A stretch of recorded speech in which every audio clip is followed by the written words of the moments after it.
Hi everyone, Agustin here and welcome to Wigs Philippines by Agustin. And I have here Kane. So she's a teenager and she wanted to try a wig. Right now, meron tayong 5x5 closure wig. This one, it's ready-made. Mali.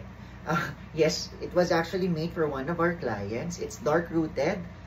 Dark root siya, pero hindi mo mahata, parang shadow lang, and then brown siya dito.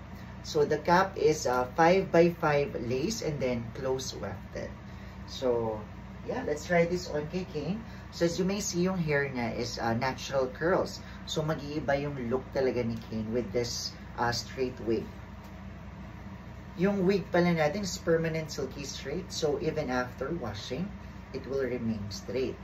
So, since mahaba yung kanyang hair and makapal, we need to use a wig cap. If ever you're undergoing chemotherapy o merong alopecia and wala ng hair, you no longer need to wear a wig cap. But every wig you purchase from us, it comes with a wig cap. So, try natin ito.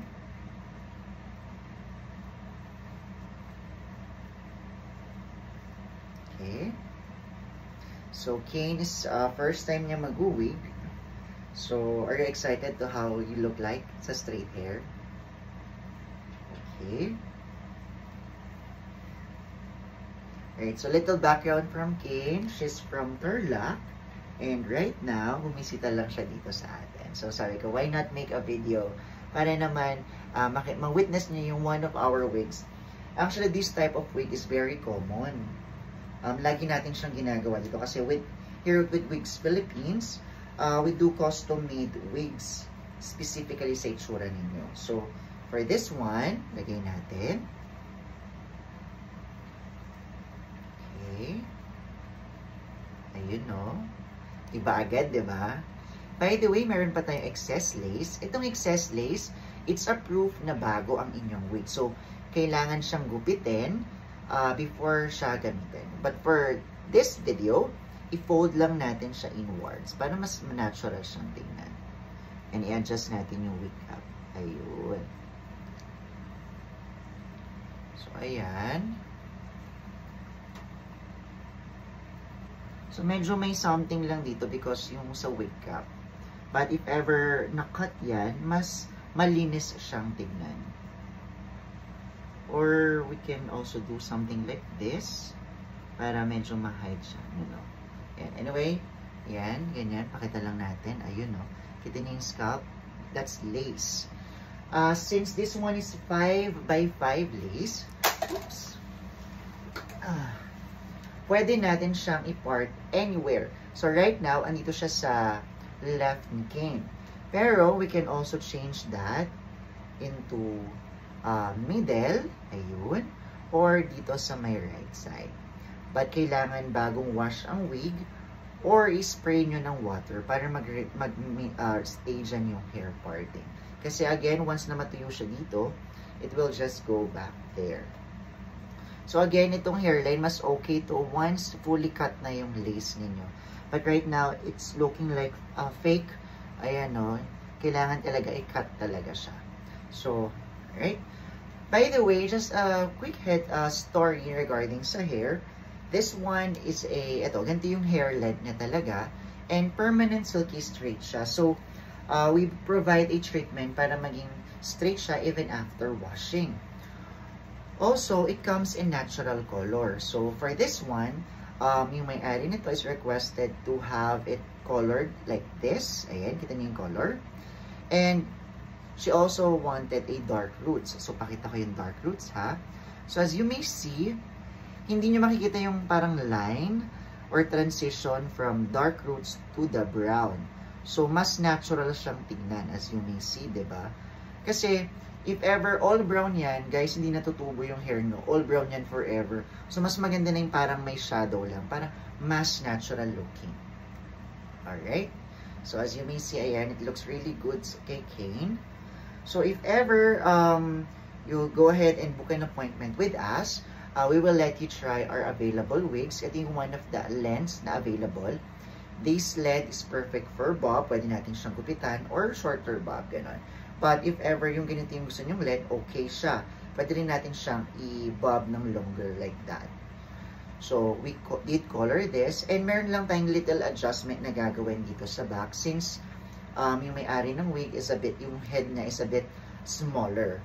So, here with Wigs Philippines, alam namin na hindi pantay-pantay ang size ng inyong head, but we will adjust the wig para perfectly fit sa inyong wig and very comfortable kayong gamitin. So again, this comes in natural color, but we just color it according to your liking. Let's say, for example, ang hair color ninyo is something like this or lighter, and then you undergo chemotherapy and you lose your hair, or you're going to lose your hair, we can recolor this wig to the exact same color ng inyong hair or as close as possible, and we can also cut it according to your hairstyle. So we can also add little bangs, curtain bangs, or anything na would make it really customized sa inyo. Yung talagang buhok na siya. Kasi this wig, if ever you're undergoing chemotherapy, matagal bago nyo mapahaba yung hair ninyo ng ganito kahaba. So, you actually need to use wig for about 2 years para mapahaba natin siya. And with that span of 2 years, pwede natin siyang i-recolor. Let's say, for example, you're wearing this for 6 months, and then we can add highlights to it after 6 months. Syempre, you just need to send it back to us. Just give us a few days or weeks, and then we can recolor it. If rush, pwede rin naman with additional fee lamang, we can also add highlights. Para, alam mo yun, every 6 months or every 3 months, like you usually go to the salon, pwede rin natin siyang pagandahin. And we can also provide treatment. Any wigs that you will purchase from us comes with a free Brazilian treatment, or what we call silk press treatment. Yung Brazilian treatment is for human, pero with our wigs, iba yung chemical component niya, so we call it silk press treatment. Mas maganda siya sa wig kasi iba na yung, wala na siyang natural oil, so we need to provide synthetic oil or synthetic moisturizer para mas soft yung hair. Alright? So as you may see, napakaganda ng current hair. Again, this is what the hair looks like after washing. So imagine, you wash the hair, you hang it properly, and then the next day, once it's fully dried, ganyan na siya.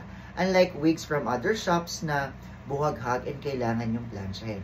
And remember, heat damages the hair. So with less heat, mas maglalas ng matagal yung hair ninyo. And of course, with silk press treatment, which is available here at Wigs Philippines. Alright, so ayan, napakaganda. Pakita ko sa inyo. Ayan. So again, we can cut this any way you want. And of course, yung hair parting, ayan, no, it looks very, very natural. Kita niyo yung shadow na, dark roots and then brown. Just perfect. Alam ko marami sa inyo na ganito yung hairstyle, especially the length and the color, because it's very typical Filipina. Alright, so again, my name is Agustin and this is Kane, very quiet. Thank you for watching, guys, and please do message us here at our Facebook page, Wigs Philippines, or also you can check our YouTube channel, TikTok, and Instagram. Or better yet, check our website, www.wigsph.com. And see you on your book appointment here with Wigs Philippines. Bye!